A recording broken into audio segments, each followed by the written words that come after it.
Tugas Abdurrahman adalah menyebarkan Islam dan mengajak penduduknya untuk memeluk Islam. Kabi, kisah teladan Nabi. Assalamualaikum. Yuk, dukung Kabi dengan menekan tombol subscribe. Abdurrahman bin Auf, sahabat Nabi yang bertangan emas. Apakah kalian masih ingat pada golongan orang-orang yang pertama masuk Islam? Golongan ini mendapatkan janji surga dari Rasulullah. Dan salah satunya adalah Abdurrahman bin Auf. Dia memeluk Islam selang 2 hari dari Abu Bakar Asy-Siddiq. Dia menyatakan keimanannya untuk Allah Subhanahu wa Ta'ala dan Muhammad Rasulullah. Abdurrahman mengalami 2 kali hijrah semasa hidupnya. Ketika pertama kali Rasulullah menyerukan untuk hijrah ke Habasyah, dan ketika Rasulullah memutuskan untuk hijrah ke Madinah, dia memutuskan untuk selalu mengikuti perintah Rasul. Abdurrahman meninggalkan semua harta bendanya di Mekah. Maka ketika dia sampai di Madinah, dia tidak memiliki apapun. Rasulullah pun menyatukan 2 orang antara kaum Muhajirin dengan kaum Ansor menjadi saudara. Setelahnya, kaum Ansor akan berbagi harta benda dengan saudaranya dari kaum Muhajirin. Untuk Abdurrahman, Rasulullah menjadikannya bersaudara dengan Sa'ad bin Al-Rabi Al-Ansori, salah satu orang paling kaya di kota Madinah. Wahai saudaraku, aku memiliki banyak sekali harta. Aku akan membagikan separuhnya untukmu. Dan aku juga memiliki 2 orang istri. Jika engkau mau, aku akan menceraikannya dan menjadikannya istrimu.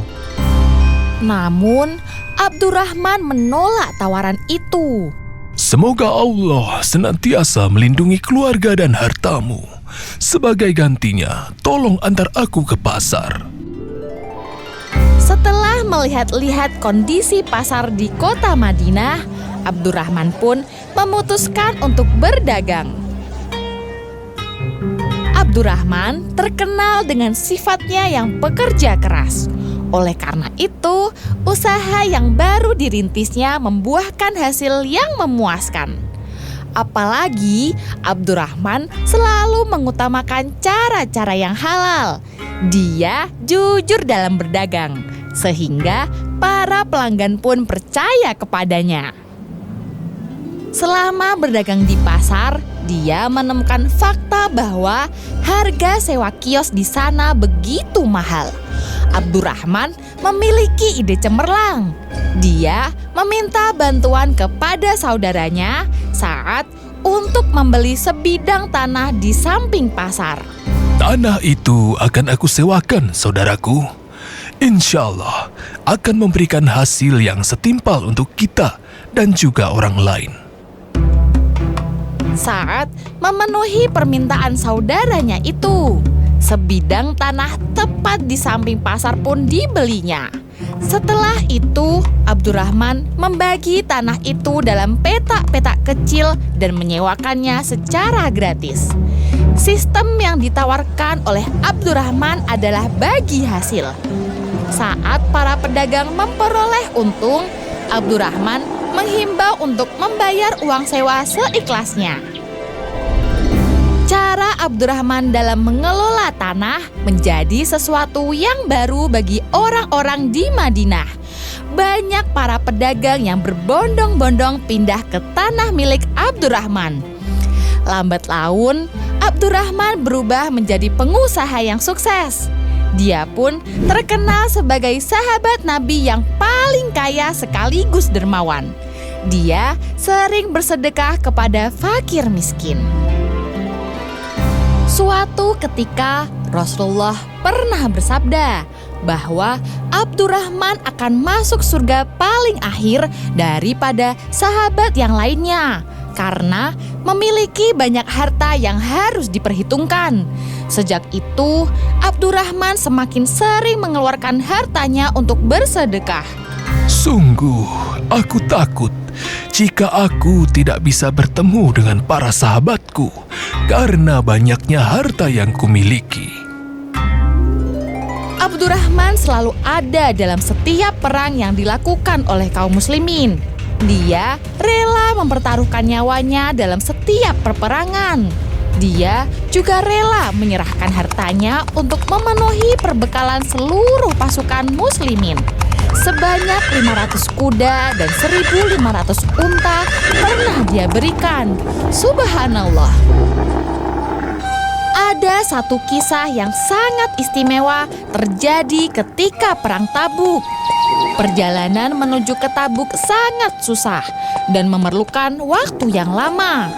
Namun, Abdurrahman berhasil sampai lebih dulu di sana. Ketika sudah memasuki waktu sholat, seluruh pasukan melaksanakan sholat berjamaah, dipimpin oleh Abdurrahman sebagai imamnya. Sesaat kemudian, Rasulullah datang dan mengikuti sholat berjamaah itu sebagai makmum. Peristiwa itu menjadikan Abdurrahman semakin istimewa karena selama ini Rasulullah belum pernah sholat sebagai makmum. Beliau selalu menjadi imam. Kecuali satu kali oleh malaikat Jibril ketika mengajarkan tata cara sholat pertama kali setelah peristiwa Isra Mi'raj. Abdurrahman juga dikenal sebagai sosok pemimpin yang gagah berani. Dia pernah diutus oleh Rasulullah untuk menaklukkan Daumatul Jandal, sebuah wilayah yang pada saat itu dikuasai oleh Romawi. Tugas Abdurrahman adalah menyebarkan Islam dan mengajak penduduknya untuk memeluk Islam. Dalam ekspedisi itu, dia dibekali 700 orang pasukan. Rasulullah berpesan, jika memang terjadi peperangan, seranglah musuh dengan menyebut nama Allah. Perangilah mereka yang kafir dan jangan membunuh anak-anak. Dan jika mereka mau memeluk Islam, maka nikahilah putri pemimpinnya. Ekspedisi ini berhasil. Asbagh bin Amru al-Kalbi, salah seorang pemimpin besar, menyatakan diri masuk Islam. Selanjutnya, pernikahan antara Abdurrahman dengan putri Asbagh pun dilaksanakan. Abdurrahman bin Auf meninggal di usia 72 tahun dan dikubur di pemakaman Baqi. Saat itu, Utsman bin Affan ikut menyolatkannya. Dalam wasiatnya, Abdurrahman menyerahkan 500.000 dinar untuk perjuangan di jalan Allah Subhanahu wa Ta'ala dan 400 dinar untuk setiap orang yang ikut perang Badar dan masih hidup. Itulah kisah hidup Abdurrahman yang dijuluki tangan emas karena sifatnya yang sangat dermawan. Assalamualaikum. Kabi punya aplikasi lengkap loh. Berisi banyak sekali cerita tentang para nabi, para sahabat, dan tokoh hebat lainnya. Ada 12 game edukasi seru. Kamu bisa belajar sholat bareng Kabi. Yuk download sekarang.